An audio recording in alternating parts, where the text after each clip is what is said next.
Gumigising ka sa kalagitnaan ng gabi nang walang dahilan. Bumibilis ang tibok ng puso mo. Tahimik ang bahay, pero parang may mali. Tinitingnan mo ang paligid at nasa lugar ang lahat, pero hindi mawala ang pakiramdam na iyon. Parang may hindi nakikitang naroon, nakamasid. Sinusubukan mong baliwalain, humihiga ka ulit, ipinipikit ang mga mata ng mahigpit at sinusubukang makatulog muli. Pero nananatili ang kaba. Hindi ito basta isang gabing hindi nakatulog ng maayos. Hindi ito stress at alam na alam ito ni Padre Pio. Sabi niya, ang espiritual ay nagpapakita sa pisikal bago pa natin ito makita.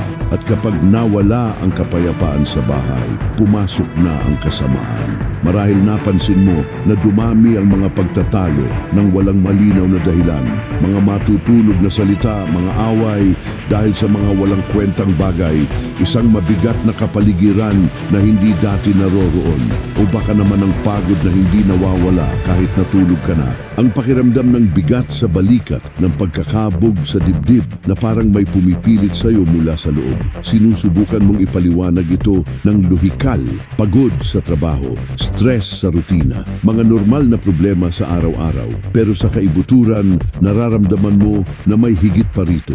Binalaan ni Padre Pio ang kanyang mga anak sa espiritu. Hindi sumisigaw ang kaaway kapag pumapasok. Sa katahimikan ng distraksyon, siya pumapasok. Pumapasok siya kapag nagpapabaya ka sa pagbabantay, kapag tumitigil ka sa pagdarasal, kapag nananatiling nakasara ang Biblia, kapag nakaimbak ang rosaryo sa drawer, at unti-unti niyang sinasakop ang espasyo tulad ng anino na dahan-dahang lumalaki hanggang mapasakop ang lahat. At ang mas masama, maraming hindi napapansin ito dahil ang kasamaan ay palihim. Hindi ito dumadating na may sungay at tinidor. Dumadating ito na nakabalat kayo bilang pagod, galit o lamig sa espiritu. Dumadating ito kapag nawawalan ka na ng gana sa pagdarasal, kapag ang pagdalo sa misa ay nagiging obligasyon, kapag nararamdaman mong malayo ang Diyos. Pero ang totoo, hindi ang Diyos ang lumayo. Ikaw ang nag-iwan ng bukas na pinto. Naranasan ito ni Padre Pio mismo. Paulit-ulit siyang sinalakay ng demonyo ng pisikal. Nakikita, naririnig, at nararamdaman niya ang masamang presensya at hindi siya natakot na pag-usapan ito. Sabi niya ang demonyo ay totoo, kumikilos at nagsisikap na sirain ang kapayapaan ng mga pamilya. At ang bahay ng isang Kristiyano ay isang larangan ng labanang espiritual. Kung hindi ka mapagbantay, sumusulong ang kaaway. Kaya kung nanonood ka nito ngayon at may nagsasabi sa loob mo na may kinalaman ito sa pinagdadaanan mo, makinig ng mabuti. Dahil ang maririnig mo dito ay hindi teorya, hindi ito opinyon. Ito ay tunay na karanasan ng isang santo na humarap sa kasamaan at nagtagumpay. At nag-iwan siya ng malinaw na mga aral kung paano makikilala kapag pumasok na ang kasamaan sa iyong bahay. At mas mahalaga pa, kung ano ang gagawin para ito ay mapalayas. Simulan natin sa mga palatandaan. Dahil bago ka kumilos, kailangan mong malaman kung ano ang nangyayari. At ang unang palatandaan, ang pinakamalinaw ay ang pagkawala ng kapayapaan. Hindi ang mababaw na kapayapaan ng pagkakaroon ng maayos na lahat. Ito ang malalim na kapayapaan na galing sa Diyos. Ang pakiramdam na okay ka kahit hindi perpekto ang mga bagay. Kapag nawala ang kapayapaang ito, may mali sa espiritual. Sabi ni Padre Pio, ang kapayapaan ang termometro ng kaluluwa. Kapag payapa ka, kahit sa gitna ng kahirapan, senyalis ito na nasa kontrol ang Diyos. Pero kapag nawala ang kapayapaan at dumating ang patuloy na kaba, ang paninikip ng dibdib, ang pakiramdam na may mangyayaring masama, ito ay isang babala sa espiritu. At marami ang nagkakamali na inaakalang anxiety lang ito. Umiinom ng gamot, pumupunta sa psikologo, at maaaring makatulong ang mga ito syempre. Pero kung ang ugat ay espiritual, kailangan mong gamutin ito sa espiritual. At tandaan, hindi ko sinasabi na lahat ng anxiety ay galing sa demonyo. Malayo roon. Pero may mga sitwasyon na ang sanhi ay espiritual at mararamdaman mo ang pagkakaiba. Dahil ang espiritual na anxiety ay may kasamang iba pang palatandaan. May kasamang paglayo sa Diyos. May kasamang lamig sa panalangin. May kasamang pagnanais na talikuran ng lahat ng banal. At dito, kailangan mong huminto at itanong, kailan ito nagsimula? Ano ang nagbago sa bahay ko? Ano ang hinayaan kong pumasok? Dahil hindi nag-iisa ang kasamaan. Kailangan ito ng butas. At ang mga butas na ito ay maaaring maraming bagay. Maaaring isang bagay na dinala ng iba sa bahay mo nang hindi mo alam ang pinagmulan. Maaaring impluensya mula sa labas. Isang kaibigan na nagdala ng masamang enerhiya. Maaaring mga hinintay mong nilalaman, musika, pelikula o serye na unti-unting nagpapalayo sa iyo sa Diyos nang hindi mo napapansin. Maaaring kahit isang maling gawain sa espiritu tulad ng pagkonsulta sa tarot, buzyos, mga bagay na mukhang hindi nakakasama pero nagbubukas ng mapanganib na pintuan sa espiritu. Si Padre Pio ay mahigpit dito. Hindi niya hinintulutan ang kanyang mga anak sa espiritu na mag-ugnay sa anumang uri ng okultismo kahit na dahil lang sa kuryosidad.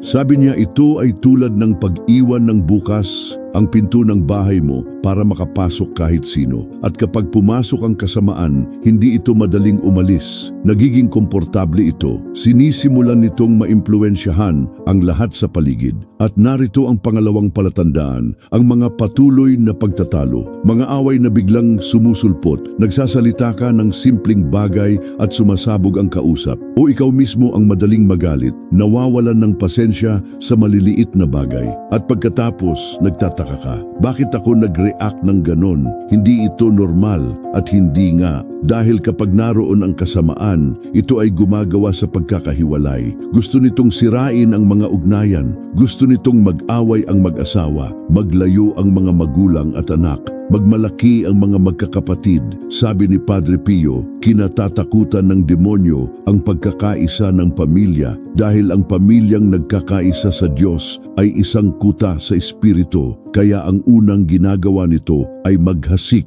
ng alitan. At ginagawa niya ito ng mahusay. Gumagamit siya ng maling pagkaunawa sa mga salita. Gumagamit ng maliliit na sitwasyon para lumikha ng malalaking problema. Gumagamit ng pagod, stress at galit para mapasalita ka ng hindi dapat. At unti-unti, nagiging mabigat, tensyonado at hindi na matiis ang kapaligiran sa bahay. At may mga naninirahan sa ganitong sitwasyon ng maraming taon. Iniisip na normal lang ito. Na ganito talaga ang kasal, na komplikado ang pamilya, na imposibleng magkaroon ng kapayapaan sa bahay. Pero hindi totoo. Hindi nilikha ng Diyos ang pamilya para maging larangan ng digmaan. Nilikha niya ito para maging lugar ng pagmamahal, pagtanggap at kapayapaan. At kung hindi ganon ang bahay mo, kailangan mong imbestigahan kung ano ang nangyayari sa espiritual. Ang pangatlong palatandaan ay ang pagod sa espiritu, ang kawalan ng gana sa panalangin. Sinusubukan mo, pero parang hindi lumalabas ang mga salita o lumalabas ang mga ito ng mekanikal, walang laman, walang koneksyon. Tinitingnan mo ang larawan ni Jesus, ni Birheng Maria at wala kang nararamdaman. Nagiging nakakabagot na obligasyon ang misa. Nananatiling nakasara ang Biblia dahil wala kang ganang magbasa at nagtatanong ka sa sarili na wala na ba ang pananampalataya ko? Sumuko na ba ang Diyos sa akin? Pero hindi ganoon. Ang nangyayari ay sinusubukan ng kasamaan na ilayo ka sa pinagmumulan ng iyong lakas. Dahil alam nito na habang nagdadasal ka, wala itong kapangyarihan sa iyo. Kaya nagsisikap itong lumikha ng lamig, ng pag-apati sa espiritu at maraming nahuhulog sa bitag na ito. Tumitigil sa pagdarasal dahil iniisip na hindi ito nakakabuti. Tumitigil sa pagdalo sa simbahan dahil iniisip na walang pagbabago at doon nagkakaroon ng puwang ang kasamaan. Naranasan ito ni Padre Pio ng maraming beses. May mga panahon na naranasan niya ang espiritual na pagkatuyo, kahirapan sa panalangin, pakiramdam ng pagkabayaan. At itinuro niya na sa mga ganitong sandali, kailangan mong magpatuloy dahil gusto ng kaaway na sumuko ka. Gusto niyang bitawan mo ang kamay ng Diyos. Pero kung mananatili kang matatag kahit walang nararamdaman, doon ka magtatagumpay. At tandaan, kung nakikilala mo ang mga palatandaang ito sa buhay mo ngayon, huwag kang mawalan ng pag-asa. Huwag kang magpanik. Dahil ang pagkilala sa problema ay ang unang hakbang sa solusyon. At hindi kailanman iniiwan ng Diyos ang mga humihingi ng tulong. Hinintay kanyang bumalik. Hinintay kanyang kunin ang autoridad at palayasin ang kasamaan sa bahay mo. At kung ang nilalamang ito ay may katuturan para sa iyo, kung nararamdaman mo na ito ang kailangan mong marinig ngayon, manatili sa akin hanggang sa dulo. At mag-subscribe sa channel, i-activate ang bell dahil dito kami nagsasalita ng katotohanan na maraming natatakot sabihin.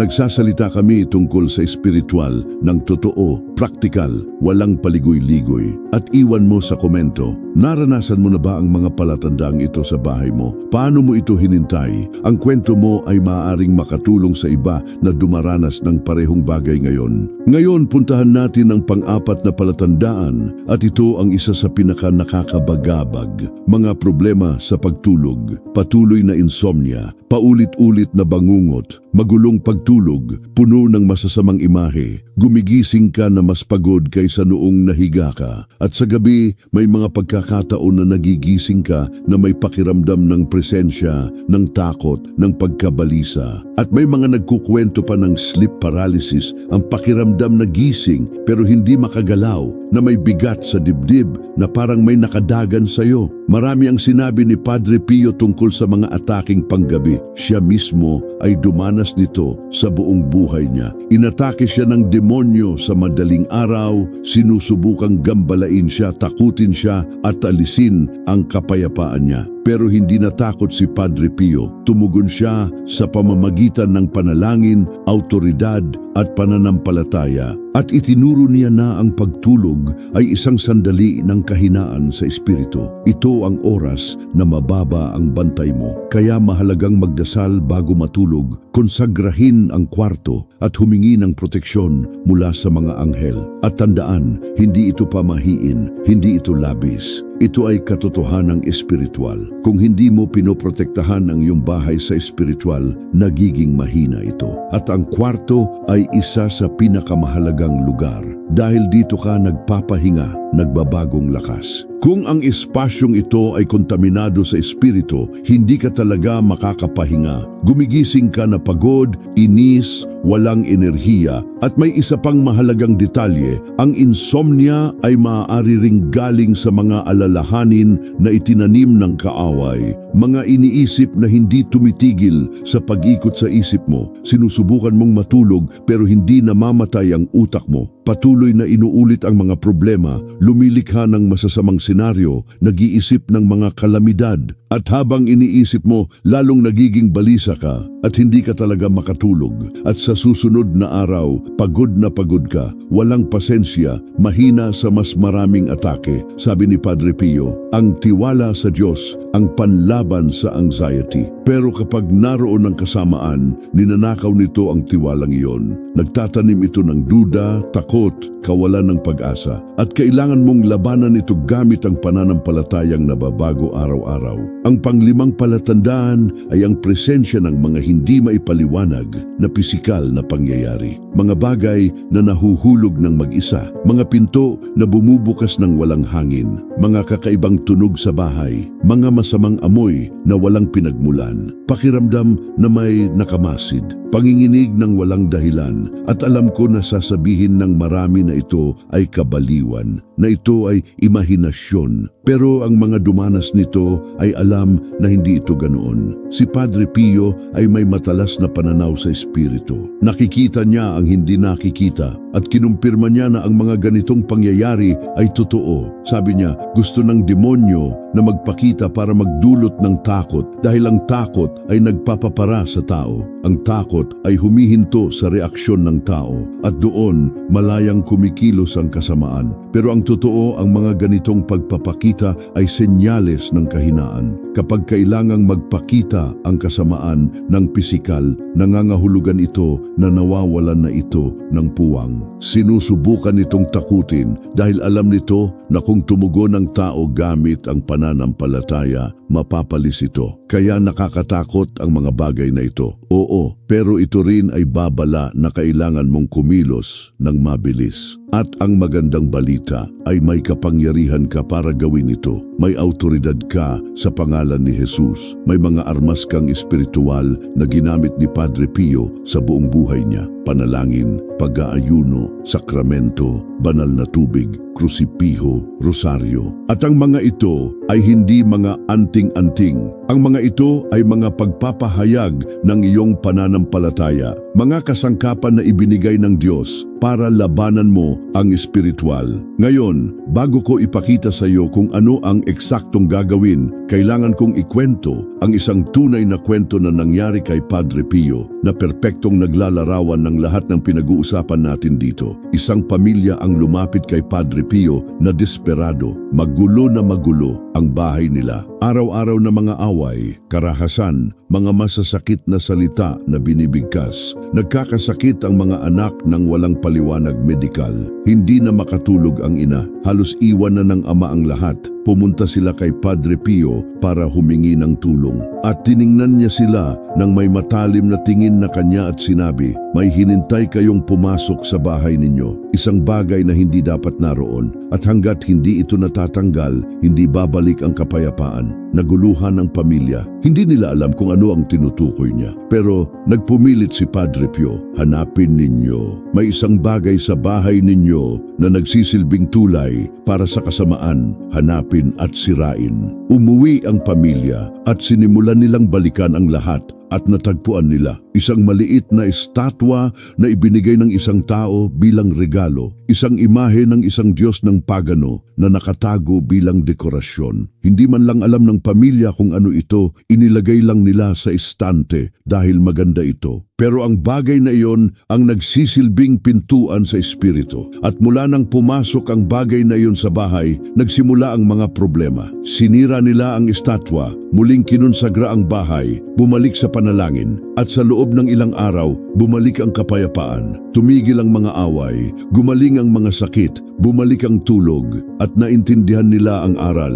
Hindi ka pwedeng magpabaya sa espiritual. Kailangan mong bantayan kung ano ang pumapasok sa bahay mo at nalalapat ito sa lahat. Nalalapat ito sa mga pisikal na bagay, pero rin sa mga nilalamang hinintay mo. Ang seryeng iyon na nagpapaluwalhati sa okultismo, ang musikang iyon na may mabigat na letra, ang librong iyon na nagtatanim ng duda tungkol sa Diyos. Lahat ng ito ay maaaring magbukas ng mga butas sa espiritu. At kailangan mong maging maingat. Si Padre Pio ay mahigpit dito. Hindi niya hinintulutan ang kanyang mga anak sa espiritu na malantad sa mga negatibong impluensya. Sabi niya kailangang pakainin ang kaluluwa ng mga mabuti, banal at dalisay na bagay. At lahat ng inilalagay mo sa loob sa pamamagitan ng mga mata, tainga o isip ay may epekto sa espiritu. Kaya ngayon, puntahan natin ang mahalaga. Ano ang dapat mong gawin kung nakilala mo ang mga palatandaang ito sa bahay mo? Paano mo babawiin ang teritoryong espiritual?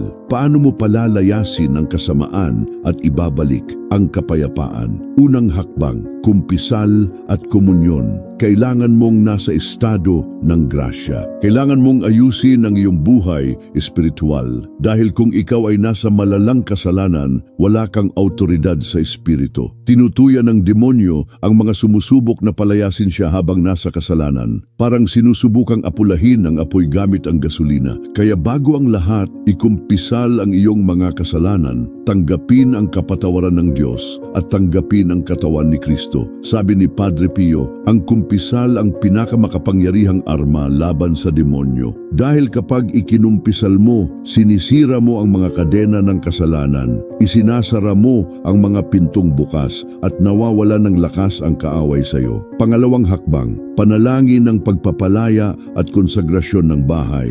Hindi kailangang maging komplikado ito. Magagawa mo ito mag-isa kasama ang pamilya. Simulan sa pagdarasal ng rosaryo, humihingi ng pamamagitan kay Birheng Maria. Pagkatapos, pumunta sa bawat silid ng bahay, may banal na tubig, gumagawa ng tanda ng krus sa mga pinto at bintana, ipinapahayag na ang bahay na iyon ay pag-aari ni Jesus Kristo. Pinapalis mo ang kasamaan sa pangalan ni Jesus nang may autoridad, nang walang takot. At tandaan, hindi kailangang sumigaw, hindi kailangang magmalaki, pero kailangan mong magkaroon ng kumpiyansa. Kailangan mong maniwala sa ginagawa mo. Dahil kung gagawin mo ito ng may duda, ng walang pananampalataya, hindi ito gagana. Pero kung gagawin mo ito ng may tunay na pananampalataya, kailangang umalis ang kasamaan. Wala itong pagpipilian. Pangatlong hakbang, pag-alis ng mga bagay na kontaminado sa espiritu. Maglinis ng espiritual sa bahay mo. Alisin ang lahat na hindi nagbibigay puri sa Diyos. Mga imahe na hindi katoliko. Mga bagay mula sa mga relihiyon na nagsisigaw sa mga espiritu. Mga libro tungkol sa okultismo. Kahit mga dekorasyon na maaaring may masamang simbolismo, at sirain ito. Huwag ibigay, huwag ibenta, sirain, sunugin kung maaari. Dahil kung ipapasa mo ito, makokontamina ang ibang bahay. Si Padre Pio ay mahigpit dito.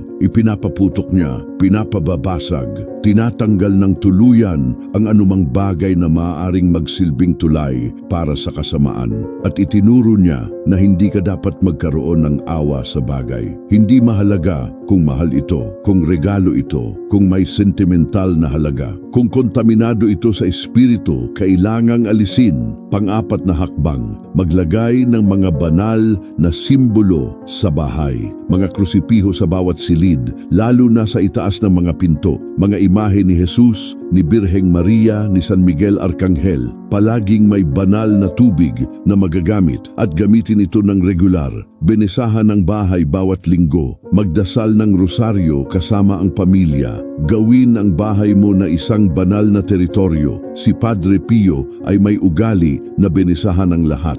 Binibenisahan niya ang mga tao, mga bagay, mga lugar, at itinuro niya na ang pagbebenisahan ay hindi mahika, kundi isang gawa ng pananampalataya na humihingi ng proteksyon ng Diyos. At pinararangalan ng Diyos ang pananampalataya ng kanyang bayan. Panglimang hakbang, patuloy na pagbabantay. Walang silbi ang lahat ng ito kung magpapabaya ka ulit pagkatapos. Kailangan mong panatilihin ang bantay sa espiritu. Ibig sabihin, patuloy na magdasal araw-araw, patuloy na dumalo sa misa, patuloy na magkumpisal ng regular, patuloy na magbasa ng salita, at nangangahulugan rin ito na maging maingat sa mga hinintay mong pumasok sa bahay mo. Sabi ni Padre Pio, ang buhay Kristiyano ay isang labanang pang-araw-araw. Walang pahinga, walang bakasyon. Habang buhay ka, susubukin ka ng kaaway na patumbahin. Pero kung matatag ka sa pananampalataya, hindi niya magagawa. At sa paglipas ng panahon, matututo kang makilala ang mga atake ng mabilis at putulin ito sa ugat. At may mahalagang detalye na palaging binibigyang diin ni Padre Pio. Hindi ka nag-iisa sa labanang ito. May mga anghel sa tabi mo, lalo na ang iyong anghel na tagapagbantay. Si Padre Pio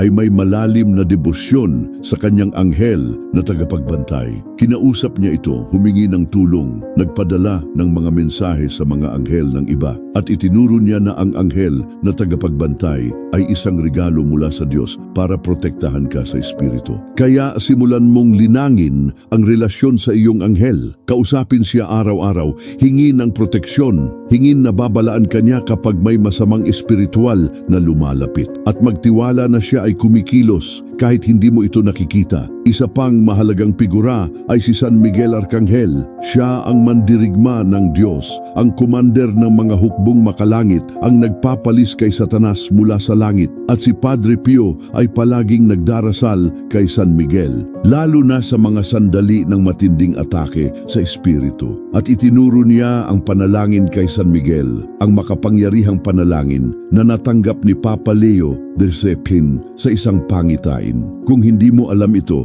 alamin ang panalangin ito. Idasal ito araw-araw, lalo na sa umaga konsagrahin ang araw at sa gabi bago matulog humihingi ng proteksyon sa panahon ng pagtulog. Si San Miguel ay hindi nagpapakita ng awa sa kasamaan. Hindi siya nakikipag-usap, walang awa. pinapalis niya ito at tapos na. At syempre, si Birheng Maria, ang ina ng Diyos, ang yumuyurak sa ulo ng ahas. Si Padre Pio ay may malalim na debosyong Marian. Hindi nawawala ang rosaryo sa kamay niya. At sinabi niya na ang rosaryo ay isang arma na kinatatakutan ng demonyo. Dahil bawat Ave Maria ay parang hampas sa ulo niya. At kapag idinadasal mo ang buong rosaryo ng may pananampalataya, tinutawag mo ang kapangyarihan ni Maria para ipamagitan ka. Kaya kung ang bahay mo ay nasa digmaang espiritual, kunin ang rosaryo at simulan ang pagdarasal. Magdasal mag-isa, magdasal kasama ang pamilya,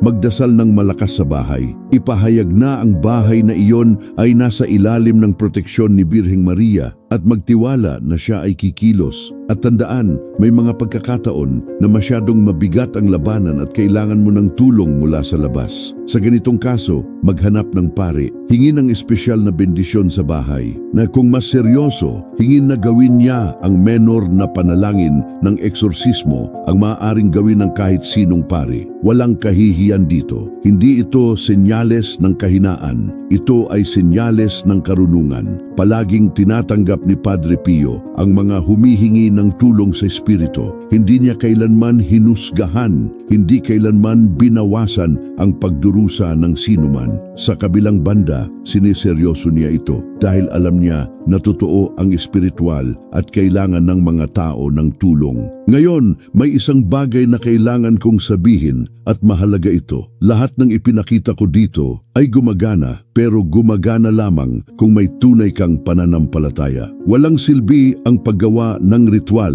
ng mekanikal na iniisip na magagawa ito ng mahika. Kailangan mong maniwala sa Diyos, magtiwala sa kapangyarihan ni Hesukristo, magkaroon ng kumpiyansa na ang kasamaan ay walang kapangyarihan sa mga nasa kay Kristo. Sabi ni Padre Pio, ang tunay na pananampalataya ay gumagalaw ng mga bundok. At nakita niya itong nangyayari araw-araw. Mga taong dumating na may sakit at umalis na gumaling. Mga taong dumating na nababagabag at umalis na payapa. Mga taong dumating na desperado at umalis na puno ng pag-asa. Pero lahat ng ito ay nangyari dahil sa pananampalataya. Hindi sa pananampalataya kay Padre Pio, kundi sa pananampalataya sa Diyos na kumilos sa pamamagitan ni Padre Pio. At ang parehong pananampalataya ay maaari mong taglayin. Hindi kailangang maging santo. Hindi kailangang maging perpekto. Kailangan mo lang maniwala at kumilos ayon sa paniniwalang iyon. At kapag ginawa mo ito, kikilos ang Diyos.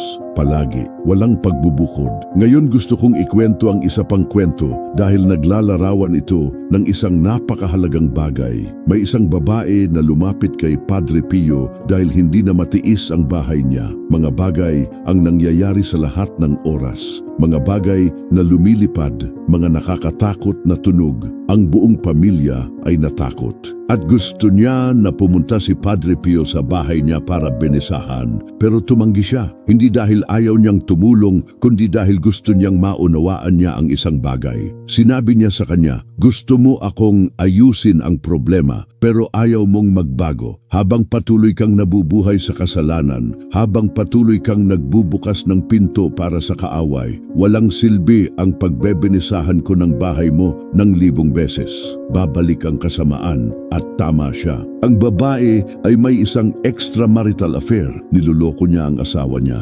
Namumuhay siya ng doble at ito ang sumisira sa pamilya at nagbubukas ng mga butas sa espiritu. Hindi hinusgahan ni Padre Pio ang babae pero direkta siya. Sinabi niya na kailangang pumili siya. Alinman ay mananatili ka sa Diyos o mananatili ka sa kasalanan. Hindi maaaring magkasama ang dalawa sa iisang espasyo. At kung gusto mo ng kapayapaan sa bahay mo, kailangan mo munang magkaroon ng kapayapaan sa kaluluwa mo. Umalis ang babae na wasak pero rin binago. Ikinumpisal niya ang kasalanan, tinapos ang maling relasyon, humingi ng kapatawaran sa asawa at muling nagsimula at bumalik sa normalang bahay. Dahil ang ugat ng problema ay hindi lamang espiritual sa labas. Espiritual rin ito sa loob at ito ay isang aral para sa ating lahat. Minsan gusto natin na ayusin ng Diyos ang mga bagay sa paligid natin, pero ayaw natin ayusin ang mga bagay sa loob natin. At hindi ganoon ang gumagana. Kailangan mong simulan sa sarili mo, sa buhay mo sa espiritu, sa mga kasalanan mo, sa mga pagpili mo. May isang linya si Padre Pio na palaging inuulit, magdasal, magkaroon ng pag-asa at huwag mag-alala. Mukhang simple pero revolusyonaryo dahil kapag tunay kang nagdarasal, kapag inilalagay mo ang pag-asa sa Diyos, nawawalan ng lakas ang alalahanin at hindi ka kayang abalahin ng kasamaan.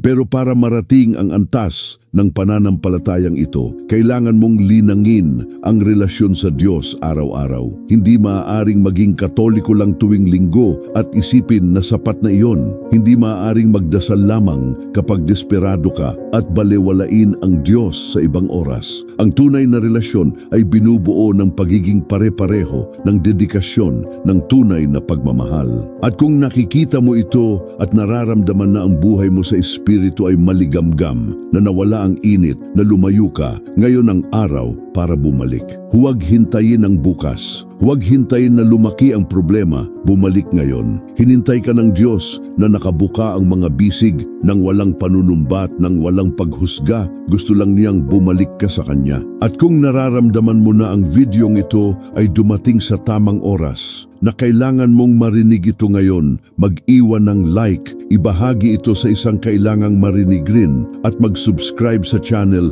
dahil dito kami magpapatuloy na magdadala ng malalim na nilalaman tungkol sa espiritualidad, tungkol sa mga aral ni Padre Pio, tungkol sa kung paano mamuhay ng tunay na buhay Kristiyano. At mag-iwan sa komento, ano ang gagawin mo ngayon para ibalik ang kapayapaang espiritual sa bahay mo? Anong hakbang ang gagawin mo? Ang sagot mo ay maaaring magbigay inspirasyon sa iba na kumilos rin. Ngayon, pag-usapan natin ang isang aspeto na madalas binabaliwala pero itinuring ni Padre Pio na mahalaga, ang pag-aayuno. Makapangyarihan ang panalangin pero kapag pinagsama mo ang panalangin sa pag-aayuno, lumalakas ang kapangyarihan. Si Jesus mismo ang nagsabi na may mga uri ng demonyo na lumalabas lamang sa panalangin at pag-aayuno. At si Padre Pio ay madalas nag-aayuno. Pinipigilan niya ang pagkain, iniaalay ang sakripisyong ito sa Diyos para sa mga kaluluwa. At hindi kailangang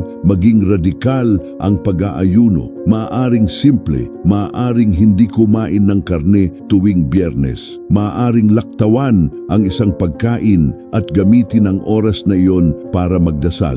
Maaaring talikuran ang isang bagay na gusto mo tulad ng matamis, kape o soft drinks at ialay ito sa Diyos. Ang mahalaga ay ang intensyon, ang sakripisyong ginagawa ng may kamalayan na iniaalay ng may pagmamahal. Sabi ni Padre Pio, ang pag-aayuno ay nagpapakalma sa laman at nagpapalakas sa espiritu. Kapag nag-aayuno ka, sinasabi mo sa katawan mo na hindi siya ang nagdidikta sa iyo, na may kontrol ka sa sarili. At mahalaga ito sa espiritu dahil inaatake ng demonyo ng malaki sa pamamagitan ng mga pagnanasa ng laman. Kapag natututo kang kontrolin ang katawan, nagiging mas malakas ka sa espiritu. Pero tandaan, ang pag-aayuno ay hindi dieta. Hindi ito para sa pagpapapayat. Ito ay sakripisyong espiritual. Kaya huwag gawin para sa vanity. Huwag gawin para magpapayat. Gawin ito bilang alay sa Diyos. Humihingi ng proteksyon, pagpapalaya, pagbabagong loob at makikita mo ang resulta. Isa pang mahalagang punto ay ang madalas na kumpisal. Si Padre Pio ay nagkukumpisal araw-araw. Kahit na santo, nagkukumpisal siya dahil alam niya na ang kumpisal ay hindi lamang para sa malalang kasalanan. Ito rin ay para panatilihing malinis ang kaluluwa, para makatanggap ng grasya, para palakasin ang buhay sa espiritu at gumugol siya ng maraming oras sa kumpisalan, nakikinig sa mga kumpisal. May regalo siya na basahin ng mga kaluluwa. Madalas, ikinukumpisal ng mga tao ang kanilang mga kasalanan at sinasabi niya, at yung isa pa na nakalimutan mo, at nagugulat ang tao dahil alam niya, nakikita niya. May malalim siyang kaalaman sa espiritu at mahigpit siya. Kapag may dumarating na walang tunay na pagsisisi, pinaalis niya. Hindi dahil sa katigasan, kundi dahil sa pagmamahal. Dahil alam niya na ang kumpisal ng walang pagsisisi ay walang halaga. Mas masahol pa nga dahil ito ay sakrilehyo. Kaya mas gusto niyang tanggihan ang absolusyon at hintayin na bumalik ang tao na may binagong puso. At ito ay isang aral para sa atin rin. Walang silbi ang pagpunta sa kumpisal para lang matupad ang protokol. Walang silbi ang kumpisal at patuloy na paggawa ng parehong mga bagay. Kailangan mong magkaroon ng layunin ng pagbabago. Kailangan mong tunay na gustong mapalaya sa kasalanan at doon lamang magkakaroon ng kapangyarihang pagbabago ang kumpisal. Itinuro rin ni Padre Pio ang kahalagahan ng Eucharistia. Ipinagdiwang niya ang misa ng may debosyon na nagpapaiyak sa mga tao dahil nakikita niya si Jesus ng totoo doon sa hostia na kinonsagra. Hindi ito simboliko para sa kanya. Ito ay totoo. Ito ang mismong si Kristo. At tinuring niya ang sandaling iyon ng may buong paggalang at pagmamahal sa mundo. At sinabi niya na ang Eucharistia ay pagkain sa Espiritu. Ang tulad ng kailangan ng katawan ng pisikal na pagkain, kailangan ng kaluluwa ng pagkain sa Espiritu at walang pagkain na mas makapangyarihan kaysa sa katawan ni Kristo. Kapag ikaw ay kumukomunyon sa estado ng grasya, tinatanggap mo ang Diyos sa loob mo. Nagiging buhay na sakraryo ka at hindi ito matiis ng demonyo. Kaya naman ang mga madalas kumukomunyon ay mas malakas sa Espiritu dahil patuloy nilang binabago ang presensya ng Diyos sa loob nila. At lumilikha ito ng hadlang sa Espiritu na hindi kayang lampasan ng kasamaan. Pero ulit, kailangang nasa estado ng grasya. Ang pagkomunyon sa malalang kasalanan ay napakaseryoso. Ito ay pag-insulto kay Jesus ng direkta. Kaya kung nasa malalang kasalanan ka, magkumpisal muna at pagkatapos kumumunyon. Huwag gawin sa kabilang paraan. Ngayon, may isang praktikal na aspeto na kailangan kong tugunan. Paano haharapin ang mga ataking espiritual sa gabi? Dahil ito ay isang bagay na dinaranas ng marami at hindi alam kung ano ang gagawin. Nagigising ka sa kalagitnaan ng gabi na may takot, may presensya, may paninikip. Ano ang gagawin mo? Una, huwag magpanik. Ang takot ang arma ng kaaway. Kung magpapadala ka sa takot, siya ang mananalo. Kaya huminga ng malalim, pakikalmahan ang puso at simulan ang pagdarasal. Maaaring sa isip, maaaring mahina, pero tawagin ang pangalan ni Jesus. Sabihin, Jesus, nagtitiwala ako sa iyo. Jesus, protektahan mo ako. Jesus, palayasin mo ang kasamaan sa bahay na ito at ulitin hanggang bumalik ang kapayapaan. Itinuro ni Padre Pio na ang pangalan ni Jesus ang pinakamakapangyarihang arma na mayroon. Kapag tinawag mo ang pangalang ito ng may pananampalataya, kailangang umatras ang demonyo. Wala itong pagpipilian dahil sa harap ng pangalan ni Jesus, lahat ng tuhod ay lumuluhod sa langit, sa lupa at sa impyerno. Pangalawa, gawin ang tanda ng krus. Mukhang simple pero makapangyarihan. Ang tanda ng krus ay isang deklarasyon ng pananampalataya. Sinasabi mo na kabilang ka kay Kristong ipinako sa krus at kinamumuhian ng demonyo ang krus. Kaya kapag ginawa mo ang tanda ng krus ng may debosyon, lumilikha ka ng hadlang sa Espiritu. Pangatlo, binisahan ang kwarto mo ng banal na tubig. Bago matulog, iwisik ang banal na tubig sa 4 na dingding, sa pinto, sa bintana, at ipahayag na ang espasyong iyon ay kinonsagra sa Diyos. Na iyon ay banal na teritoryo kung saan hindi makakapasok ang kasamaan at gawin ito araw-araw.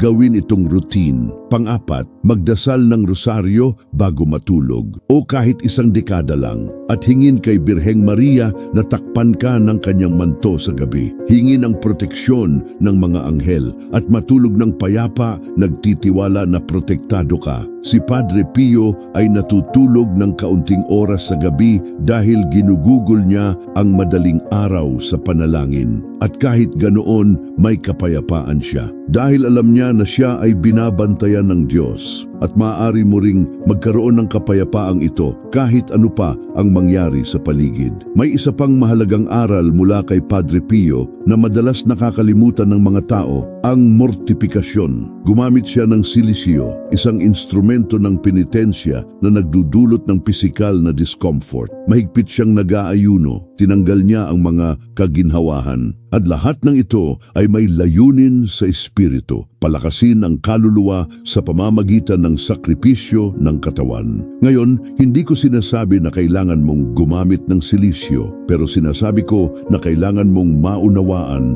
ang konsepto ng mortifikasyon, na ito ay kusang pagtalikod sa mga bagay para ialay sa Diyos. Maaaring matulog ng hindi gaanong komportable paminsan-minsan, maaaring maligo ng malamig, maaaring iwasan ang cellphone ng ilang oras. Maliliit na sakripisyo na nagpapalakas sa espiritu mo. Sabi ni Padre Pio, masyadong malambot ang modernong Kristiyano na gusto natin lahat ay madali, komportable at kapag dumating ang kahirapan, bumubagsak tayo. Pero kung sanayin mo ang kaluluwa mo para sa sakripisyo, kapag dumating ang tunay na pagsubok, kaya mo itong tiisin, hindi ka sumusuko, nananatili kang matatag. At tandaan, ang lakas sa espiritu na ito ay kailangan dahil hindi madali ang landas ng Kristiyano. Si Jesus mismo ang nagbabala. Sa mundo magkakaroon kayo ng mga paghihirap. Hindi niya ipinangako ang madaling buhay. Ipinangako niya na makakasama natin siya sa kahirapan.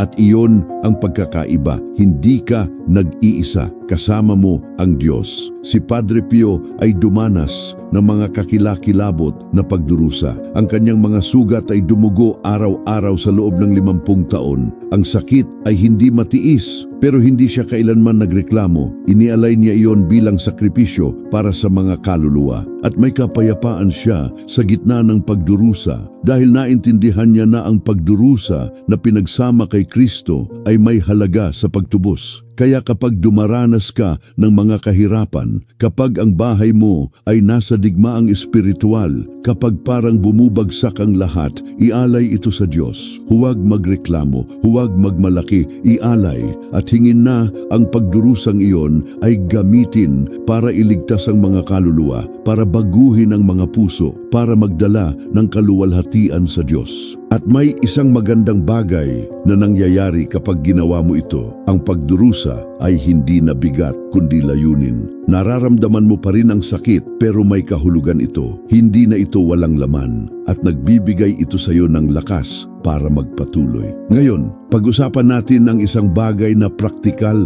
at napakahalaga. Paano mapanatili ang bahay na malusog sa espiritu pagkatapos mong maglinis sa espiritu? Dahil walang silbi ang gawin ang lahat ng tama ng isang beses at pagkatapos ay magpapabaya ulit. Kailangan mong lumikha ng mga ugali sa espiritu sa pamilya. Unang ugali, panalangin ng pamilya. Araw-araw, kahit isang beses, tipunin ang pamilya at magdasal ng sama-sama. Maaring sa umaga bago umalis, maaring sa gabi bago matulog. Pero kailangang araw-araw magdasal ng isang Ama Namin, 3 Ave Maria, isang Gloria Patri. Simple lang, tumatagal ng 5 minuto. Pero ang epekto sa espiritu ay malaki. Sabi ni Padre Pio, ang pamilyang nagdarasal ng sama-sama ay nananatiling sama-sama. Dahil ang panalangin ng magkakasama ay lumilikha ng mga ugnayan sa espiritu. Pinapapalakas nito ang pagkakaisa. Inilalagay nito ang Diyos sa sentro ng bahay. At kapag ang Diyos ang sentro, mas maayos ang lahat. Pangalawang ugali, pagbabasa ng Biblia araw-araw, kahit isang talata lang. Buksan ang Biblia ng random, basahin ang lumabas at pag-isipan ito. Hayaang pumasok ang salita sa puso mo at ibahagi sa pamilya ang naintindihan mo. Si Padre Pio ay palaging nagbabasa ng Biblia. Malalim ang kanyang kaalaman sa mga kasulatan at sinabi niya na ang salita ng Diyos ay buhay at epektibo. Binabago nito ang mga nagbabasa ng may pananampalataya, kaya huwag hayaang magkapuwesto ang Biblia mo. Gamitin ito, basahin ito, isabuhay ito. Pangatlong ugali, pasasalamat. Araw-araw, bago matulog, magpasalamat sa Diyos sa 3 bagay na nangyari sa araw na iyon. Maaring simple, maaring maliliit na bagay, pero linangin ang ugali ng pagpapasalamat dahil ang pasasalamat ay nagpapalayo sa pagrereklamo. At kapag tumigil ka sa pagrereklamo at nagsimulang magpasalamat, nagbabago ang pananaw mo ng lubusan. Si Padre Pio ay nagpapasalamat sa lahat. Nagpapasalamat siya kahit sa pagdurusa dahil nakikita niya ang layunin sa lahat. At kapag nililinang mo ang mentalidad ng pasasalamat, nagiging mas masaya ka, mas payapa, mas malakas sa espiritu. Pang-apat na ugali, mabilis na pagpapatawad. Huwag hayaang lumubog ang araw sa galit mo. Kung nag-away ka sa isang miyembro ng pamilya, ayusin ito bago matulog. Hingin ang kapatawaran, ialok ang kapatawaran, huwag hayaang maipon ang sama ng loob dahil ang kakulangan sa kapatawaran ay bukas na pinto para sa kaaway. Si Padre Pio ay matatag kapag kinakailangan pero hindi siya nagtatanim ng galit. Mabilis siyang nagpapatawad at itinuro niya na ang kapatawaran ay nagpapalaya sa nagpapatawad ng higit kaysa sa pinapatawad. Dahil habang nagtatanim ka ng sama ng loob, nakatali ka sa taong iyon. Pero kapag nagpapatawad ka, nagpapalaya ka sa sarili mo. At tandaan, ang pagpapatawad ay hindi nangangahulugan ng pagpapanggap na walang nangyari. Hindi nangangahulugan ng bulag na pagtitiwala ulit. Ang pagpapatawad ay nangangahulugan ng pagpapalaya sa tao mula sa emosyonal na utang na mayroon sila sa iyo. Nangangahulugan ito ng pagpapasa ng sitwasyon sa mga kamay ng Diyos at magpatuloy. At nagdadala ito ng kapayapaang hindi maipaliwanag. Panglimang ugali, aktibong buhay sakramental. Kumpisal kahit isang beses sa isang buwan, misa tuwing linggo ng walang palya, komunyon sa tuwing posible sa estado ng grasya. Hindi ito mabigat na obligasyon, ito ay pribilehiyo. Ito ay tunay na pagkikita sa Diyos. Hindi kailanman nagpalya si Padre Pio sa misa kahit may sakit, kahit dumaranas ng pagdurusa. Ang misa ang absolutong prioridad at itinuro niya na ang mga umiiwas sa misa ay lumalayo sa Diyos. Dahil sa misa, nangyayari ang himala ng transubstansyasyon. Doon nagiging tunay na katawan at dugo ni Kristo ang tinapay at alak. Kaya huwag maging nominal na Katoliko na pumupunta lang sa simbahan tuwing Pasko at Paskua. Maging tunay na praktisante. Isabuhay ang pananampalataya ng buong buo at makikita mo kung paano magbabago ang buhay mo. Ngayon gusto kong tugunan ang isang sensitibong pero kinakailangang paksa, mga palatandaan ng malalang infestasyon sa espiritu. Dahil may mga sitwasyon na nangangailangan ng espesyalisadong intervention. Hindi ito para magdulot ng panik, pero para malaman mo kung kailan kailangan humingi ng propesyonal na tulong sa espiritu. Kung sa bahay mo ay may mga patuloy at mararahas na pisikal na pagpapakita tulad ng mga bagay na lumilipad ng may lakas, mga muebles na gumagalaw ng mag-isa, mga pintong bumubukas ng malakas ng hindi tumitigil, ito ay senyales ng malalang infestasyon. Hindi ito kayang lutasin ng mag-isa gamit ang banal na tubig. Kailangan ng autorisadong eksorsista. Kung may miyembro ng pamilya na nagpapakita ng drastiko at biglang pagbabago ng personalidad, nagsasalita ng mga wika na hindi kailanman natutunan, nagpapakita ng hindi pangkaraniwang lakas, may matinding pag-ayaw sa mga banal na bagay, ito ay maaaring pag-aari. At ang pag-aari ay tinutugunan lamang sa pamamagitan ng malaking eksorsismo na ginagawa ng paring autorisado ng obispo. Pero kalmahan, bihira ito. Karamihan ng mga kaso ay hindi pag-aari o malalang infestasyon. Ito ay simpleng impluensya ng demonyo na hinintay ng bawat Kristiyano at ito ay nilalabanan mo gamit ang mga kasangkapang ipinakita ko na dito. Si Padre Pio ay humintay sa mga kaso ng pag-aari. May autoridad siyang magpalayas ng mga demonyo sa isang salita at ginawa niya ito kapag kinakailangan, pero itinuro rin niya na hindi lahat ay demonyo. May mga bagay na simpleng problema lang sa psikolohikal. May mga bagay na bunga lang ng sariling masamang desisyon. Kaya huwag kang makakita ng demonyo sa lahat. Pero huwag mo rin itong balewalain kapag totoo. Gumamit ng pag-iintindi. At kapag may duda, maghanap ng pari na mapagkakatiwalaan. May isang kahangahangang kwento na naglalarawan ng kapangyarihan ni Padre Pio sa kasamaan. Isang babae ang lumapit sa kanya na lubos na nababagabag. Hindi siya makatulog ng mga linggo. Nakakakita siya ng mga anino, naririnig ang mga boses, nararamdaman na mababaliw siya. At nang lumapit siya kay Padre Pio, tiningnan niya siya at sinabi lamang, "Umalis ka." Hindi sa babae siya nagsasalita. Sa demonyong nagbabagabag sa kanya, siya nagsasalita. At sa oras na yon, naramdaman ng babae ang isang bagay na umalis sa kanya. Isang pisikal na pakiramdam ng pagpapalaya. At bumalik siya sa pagtulog ng payapa sa gabing iyon. Ipinapakita nito na ang autoridad sa Espiritu ay totoo, na ang kapangyarihan ng Diyos ay kumikilos sa pamamagitan ng mga kinonsagrang tao, at na ang kasamaan ay walang lakas sa harap ng tunay na pananampalataya, at maaari mo ring magkaroon ng autoridad na ito, hindi sa parehong antas ng isang santo syempre, pero may autoridad ka sa pangalan ni Jesus. Bawat nabautismuhan ay mayroon nito. Kaya gamitin mo ito. Huwag matakot harapin ng kasamaan. Siya ang dapat matakot sa iyo dahil dala mo ang pangalan ni Jesus. Sabi ni Padre Pio, huwag matakot, kasama mo ako. At hindi siya nagsasalita tungkol sa kanya. Nagsasalita siya tungkol kay Jesus. Kasama mo si Jesus palagi, sa bawat sandali. At kung kasama mo si Jesus, sino ang makakalaban sa iyo? Ngayon, pag-usapan natin ang kahalagahan ng komunidad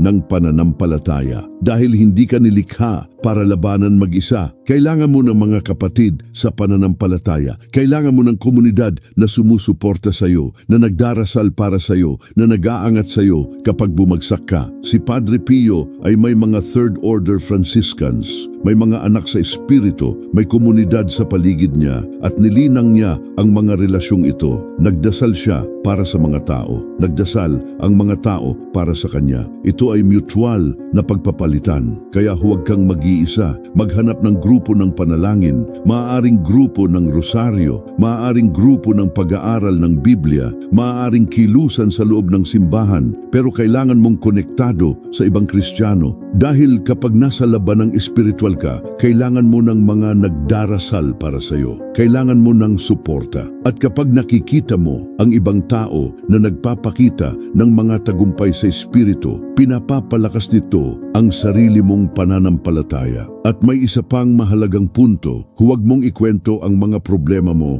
sa Espiritu sa kahit sino. May mga tatanggi, magdududa, magpapababa ng loob mo. Ibahagi lamang sa mga taong may mature na pananampalataya, na naiintindihan ang mga bagay na ito at tunay na makakatulong sa iyo. Si Padre Pio ay mapili sa kung sino ang kanyang binubuksan ng puso. Hindi niya inilalantad ang kanyang mga laban sa Espiritu sa publiko. Inilalagay niya ang ilang bagay sa pagitan niya at ng Diyos lamang, at ibinabahagi lamang kapag kinakailangan para sa pagpapalakas ng iba. Kaya maging matalino, maging maingat, pero maging tapat rin kapag kailangan mo ng tulong. Ngayon, gusto kong pag-usapan ng isang bagay na maaaring mukhang kontrobersyal, pero kinakailangan. Hindi lahat ng dumadalo sa simbahan ay tunay na kasama ng Diyos. May mga pumupunta sa misa dahil sa ugali. May mga nagdarasal dahil sa obligasyon. May mga nagkukumpisal pero walang binabago. At ang mga taong ito ay mahina sa espiritu dahil may itsura sila ng pananampalataya pero walang tunay na relasyon sa Diyos. At alam ito ng demonyo. Hindi siya natatakot sa relihiyosidad na walang laman. Ang kinatatakutan niya ay ang tunay na pananampalataya. Mabilis itong nakilala ni Padre Pio. Alam niya kapag may nagpapanggap ng espiritualidad at hinintay niya ito, hindi para ipahiya kundi para gisingin. Dahil alam niya na ang pagpapanggap ng pananampalataya ay mapanganib. Ito ay pagdaya sa sarili na iniisip na protektado ka kahit hindi, kaya suriin ang sarili mong pananampalataya. Totoo ba ito o tradisyon lamang? Tunay mo bang kilala si Jesus? O kilala mo lang ang tungkol kay Jesus? Dahil malaki ang pagkakaiba sa pagkakilala tungkol kay Jesus at pagkakilala kay Jesus ng personal. At kung napagtanto mo na ang pananampalataya mo ay mababaw, ngayon ang araw para palalimin, kunin ang Biblia, basahin ang mga ebanghelyo, kilalanin si Jesus ng totoo, kausapin siya, buksan ang puso mo at makikita mo na sumasagot siya, palaging sumasagot. Si Padre Pio ay may malalim na intimidad kay Jesus. Hindi niya pinag-usapan si Jesus bilang isang malayong tauhan sa kasaysayan. Nagsalita siya bilang isang tunay na nakakakilala, bilang isang may tunay na relasyon. At lahat tayo ay tinutawag para sa antas ng intimidad na ito. Huwag kang makontento sa mas kaunti. Huwag tanggapin ang maligamgam na pananampalataya. Hanapin ang apoy. Hanapin ang pasyon. Hanapin ang tunay na relasyon sa Diyos. At kapag mayroon ka nito, hindi ka kayang abalahin ng kasamaan. kasalukuyan. Pag-usapan natin ngayon ang pagbabantay sa espiritu sa digital na panahon. Dahil ito ay isang bagong hamon na hindi hinintay ni Padre Pio, pero hinintay natin araw-araw. Ang internet ay maaaring maging magandang kasangkapan, pero rin ay maaaring maging pintuan para sa maraming masamang bagay. Ang mga pornograpikong nilalaman ay sumisira sa kadalisayan. Ang mga social media ay nagpapakain sa vanity at inggit. Ang mga serye at pelikula ay ginagawang normal ang mga kasalanan. At lahat ng ito ay unti-unting nagpapahina sa lakas mo sa espiritu nang hindi mo napapansin. Kaya kailangan mong magkaroon ng pamantayan. Kailangan mong i-filter ang pumapasok sa mga mata at tainga mo. Dahil lahat ng hinintay mo ay may epekto sa kaluluwa mo. Kung pinupuno mo ang isip mo ng basura, magkakasakit ang kaluluwa mo. Pero kung pinupuno mo ang isip mo ng mga banal na bagay, uunlad ang kaluluwa mo. Sabi ni Padre Pio, kailangan nating bantayan ang mga pandama. Ang mga mata natin, tainga, dila, lahat ay kailangang kinonsagra sa Diyos. At sa digital na panahon,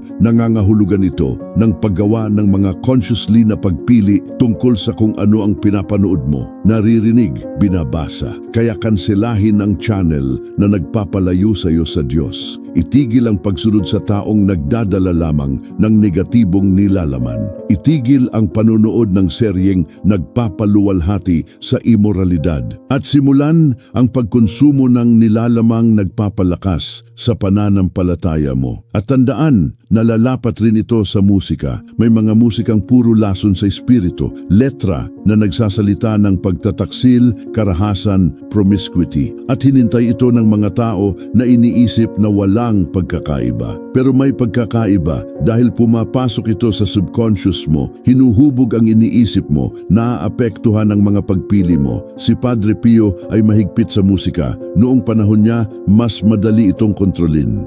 Pero ngayon sa internet, palagi ang tukso. Kaya kailangan mong magkaroon ng disiplina. Piliin ang mga musikang nagbibigay puri sa Diyos. Mga musikang nagpapataas ng kaluluwa mo at makikita mo kung paano nito babaguhin ang estado mo sa espiritu. Isa pang mahalagang punto, maging maingat sa mga relasyong virtual. Maraming nagkakasangkot sa emosyonal sa mga taong nakilala sa internet. At minsan, ang mga taong ito ay may negatibong impluensya sa espiritu. Maaaring kasangkot sila sa okultismo, sa imoralidad, sa mga masasamang bagay. At ang impluensyang ito ay lumalampas sa screen. Itinuro ni Padre Pio ang tungkol sa mga kasama. Sabi niya, ang mga kasama ng lobo ay natututong umuungol. Nagiging kamukha mo ang mga hinintay mo. Kaya piliin ng mabuti ang mga kaibigan mo, parehong tunay at virtual. At kung napansin mo na may isang nagpapapalihis sa'yo, nagpapalayo sa'yo sa Diyos, nagdadala sa'yo sa maling landas, putulin ang kontak.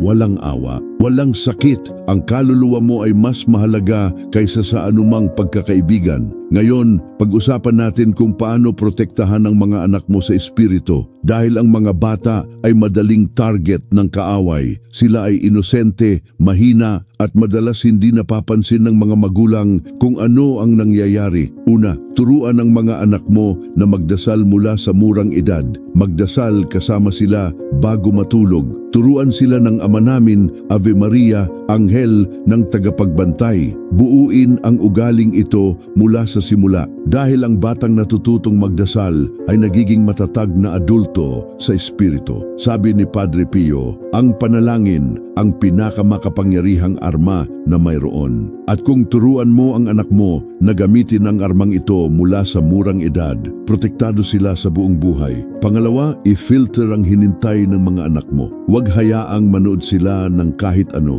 May mga cartoon na nagtuturo ng witchcraft. May mga larong nagpapaluwalhati sa karahasan. May mga nilalamang pambata na purong basura sa espiritu na nakatago bilang entertainment. Kaya maging mapagbantay. Tingnan kung ano ang hinintay nila. At kapag nakilala mo ang isang masama, alisin ito. Ipaliwanag sa kanila kung bakit hindi ito mabuti. At mag-alok ng mga alternatibong malusog.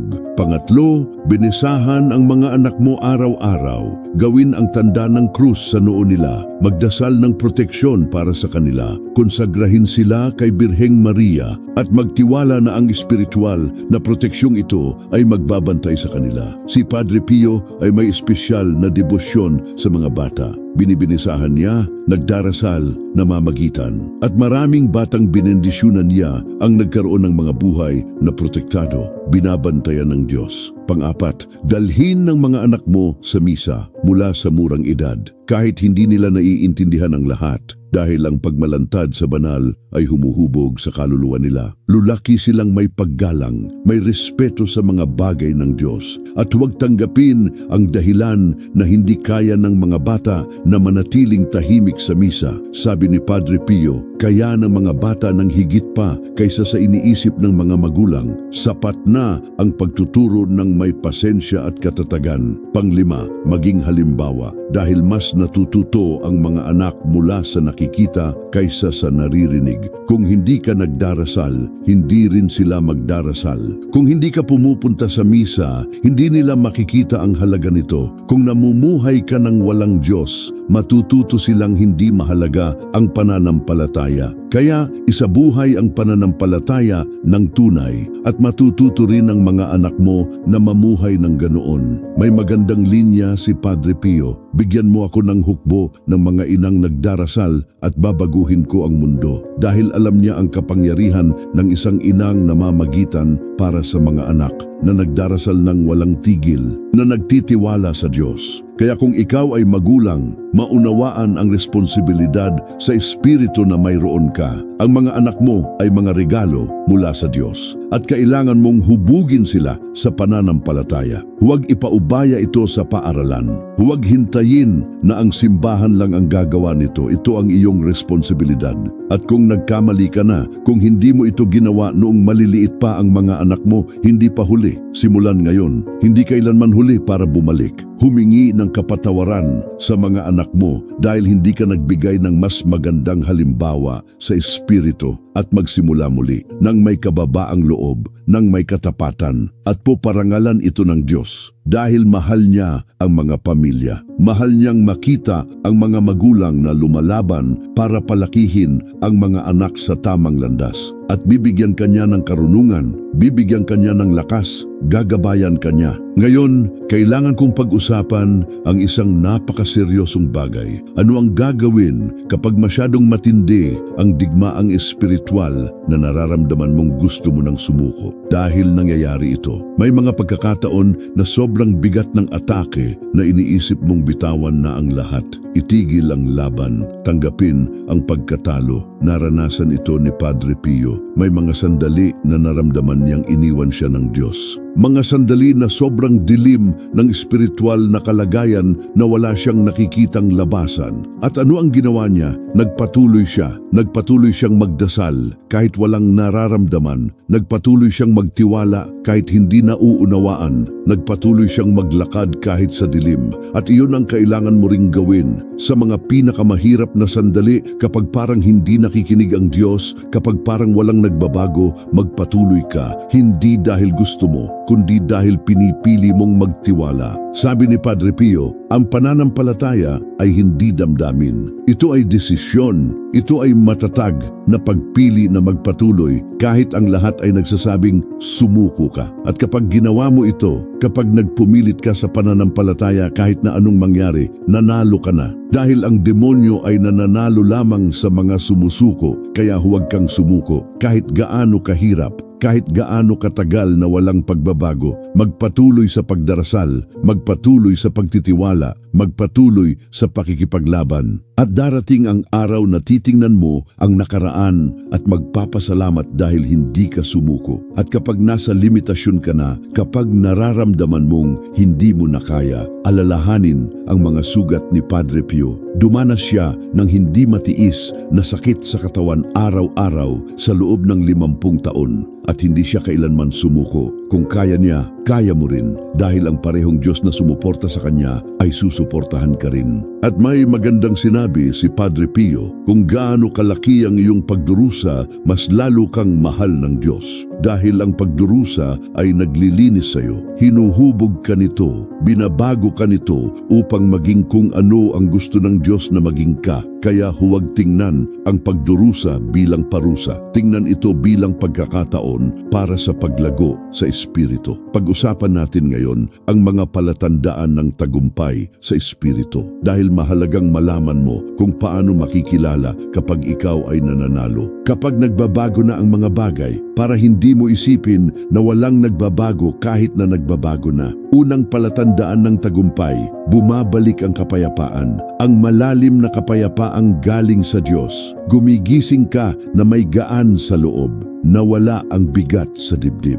Nabawasan ang pagkabalisa. Nakakahinga ka na ulit ng malalim. Ito ay senyales na ang teritoryong espiritual ay nababawi na. Pangalawang palatandaan, bumabalik ang gana sa panalangin. Hindi mo na kailangang pilitin ang sarili mo. Natural na dumadaloy ang panalangin. Nararamdaman mo ang kasiyahan sa pakikipag-usap sa Diyos. At ito ay maganda dahil nangangahulugan ito na naibabalik ang koneksyon. Pangatlong palatandaan, nababawasan ang mga away. Nagiging mas magaan ang kapaligiran sa bahay. Nagsisimulang maging mas mabuti ang pakikitungo ng mga tao sa isa't isa. Bumabalik ang pagmamahal at napapansin mo na muling nagkakaisa ang pamilya. Pangapat na palatandaan, nakakatulog ka na ng payapa. Walang bangungot, walang insomnia, walang paggising na natatakot. Nahihiga ka, natutulog ng kalmado at gumigising na rested. Ito ay purong biyaya.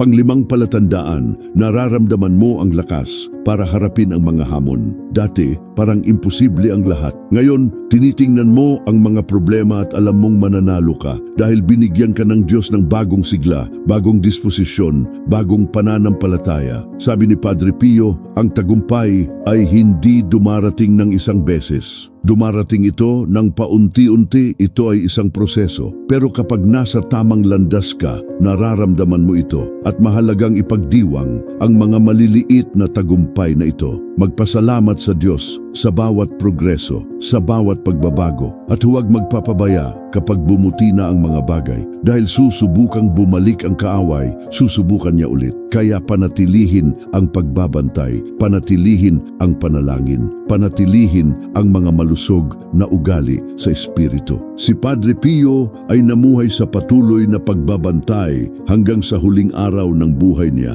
at namatay siya ng payapa. Alam na nakipaglaban siya ng mabuting laban at makakarating ka rin sa araw na yon. Titingnan mo ang nakaraan at makikita na sulit ang lahat. Nasulit ang laban, nasulit ang manatiling tapat. Ngayon, puntahan natin ang pagtatapos. At gusto ko itong gawin ng may malalim na pagninilay tungkol sa kung ano talaga ang ibig sabihin ng pagkakaroon ng bahay na protektado sa Espiritu. Hindi ito tungkol sa pagkakaroon ng magagandang krusipiho sa dingding. Hindi ito tungkol sa pagpunta sa misa tuwing linggo ng mekanikal. Hindi ito tungkol sa pagdarasal ng rosaryo ng kabisado ng walang damdamin. Ito ay tungkol sa pagkakaroon ng Diyos bilang tunay na sentro ng buhay mo, bilang pundasyon ng pamilya mo, bilang absolutong Panginoon ng lahat ng ikaw at mayroon ka. Si Padre Pio ay isinabuhay ito ng radikal. Lahat sa kanya ay nakatuon sa Diyos. Bawat isip, bawat salita, bawat kilos. At kaya naman may kapangyarihan siya sa Espiritu. Kaya natakot sa kanya ang mga demonyo. Kaya gumawa siya ng mga himala dahil lubos siyang naibigay sa Diyos. At tinutawag ka rin para sa parehong antas ng konsagrasyon. Hindi kailangang maging perpekto, pero kailangang maging tapat. Kailangang ibigay ang lahat ng walang reserba, ng walang kondisyon. At kapag ginawa mo ito, kapag tunay mong naibigay ang lahat sa Diyos, nagiging santuaryo ang bahay mo. Isang lugar kung saan walang access ang kasamaan, kung saan namamayani ang kapayapaan, kung saan umiikot ang pagmamahal, kung saan naroroon ang Diyos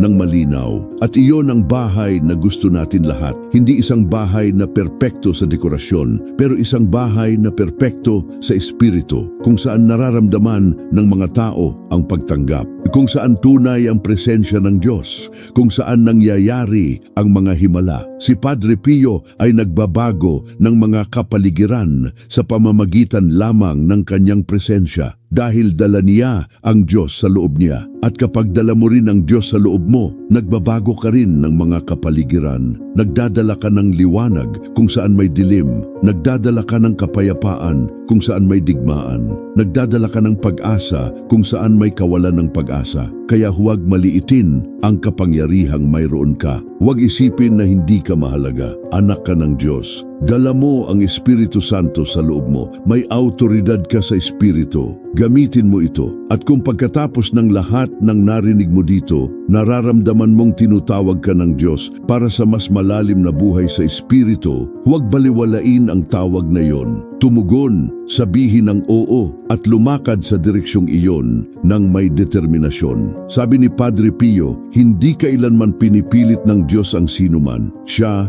ay nag-aanyaya. Siya ay tumatawag. Pero iginagalang niya ang malayang kalooban. Kaya ang desisyon ay nasa iyo. Maaari kang magpatuloy sa pamumuhay ng gaya ng dati. O maaari kang magbigay ng hakbang ng pananampalataya at mamuhay ng buo, matindi, radikal para sa Diyos. At ginagarantiya ko sa iyo, kung pipiliin mo ang pangalawang landas, hindi ka magsisisi. Mahirap ba? Oo. Mangangailangan ba ng mga sakripisyo? Oo. Pero sulit ba? Absolutong oo. Dahil sa huli, ang mahalaga ay hindi kung gaano karami ang naipon mo. Hindi kung gaano kalaki ang tagumpay mo. Hindi kung ilang likes ang natanggap mo. Ang mahalaga ay kung namuhay ka para sa Diyos. Kung tunay kang nagmamahal. Kung gumawa ka ng pagkakaiba sa buhay ng iba. At nag-iwan si Padre Pio ng pamana na walang hanggan dahil eksaktong ganoon ang pamumuhay niya. Hindi niya hinintay ang kasikatan. Hinintay niya ang Diyos. At dahil hinintay niya ang Diyos, naapektuhan niya ang milyon-milyon at patuloy siyang nakakaapekto hanggang ngayon. At maaari ka ring mag-iwan ng pamana. Maaari mong maapektuhan ang pamilya mo, ang mga kaibigan mo, ang komunidad mo. Hindi kailangang maging santo na kinanunisa,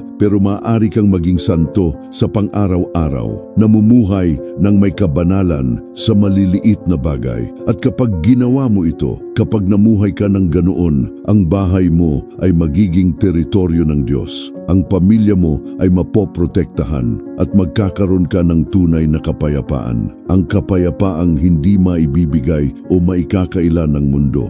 Kaya ngayon din, pagkatapos ng lahat ng narinig mo, magdesisyon. Magdesisyon na magiging iba ang bahay mo. Nalalaban ka sa Espiritu na hindi mo tatanggapin na ang kasamaan ang maghahari. At kumilos ayon sa desisyong iyon. Simulan ngayon. Huwag hintayin ang Lunes. Huwag hintayin ang perpektong sandali. Simulan ngayon. Tumayo, kunin ang rosaryo mo, binisahan ang bahay mo, konsagrahin ang pamilya mo, at ipahayag na mula ngayon, magbabago ang mga bagay. At kung nakarating ka hanggang dito, kung napanood mo hanggang sa dulo, senyales na iyon na gumagawa na ang Diyos sa puso mo dahil may libu-libong video sa internet. Pero narito ka, nakikinig tungkol kay Padre Pio, tungkol sa buhay espiritual, tungkol sa kung paano protektahan ang bahay mo. Hindi ito nagkataon. Ang Diyos ang nagsasalita sa iyo. Kaya huwag itong baliwalain, tumugon at hayaan siyang baguhin ang buhay mo. At ngayon, gusto kong magbigay ng espesyal na imbitasyon sa iyo. Kung hinintay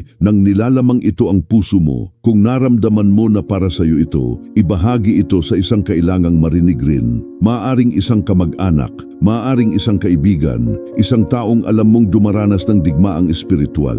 At mag-subscribe sa channel, i-activate ang bell dahil dito kami magpapatuloy na magdadala ng malalim na mga aral tungkol kay Padre Pio, tungkol sa buhay espiritual, tungkol sa kung paano mamuhay ng tunay na pananampalataya sa mundo ngayon. At mag-iwan sa komento, alin ang bahaging pinaka-naapektuhan ka? Anong palatandaan ang nakilala mo sa bahay mo? Ano ang gagawin mong iba mula ngayon? At kung mayroon kang kahilingan sa panalangin, isang espesyal na intensyon, ilagay rin ito sa komento. Dahil dito, bumubuo kami ng komunidad ng pananampalataya at kami ay magdarasal para sa isa't isa. Tulad ng pagdarasal ni Padre Pio para sa kanyang mga anak sa Espiritu, kami rin ay mamamagitan para sa isa't isa. At tandaan, hindi ka nag-iisa sa labanang ito. May libu-libong tao ang nanonood nito ngayon, dumaranas ng parehong mga bagay na dinaranas mo. At sama-sama sa panalangin, sa pananampalataya,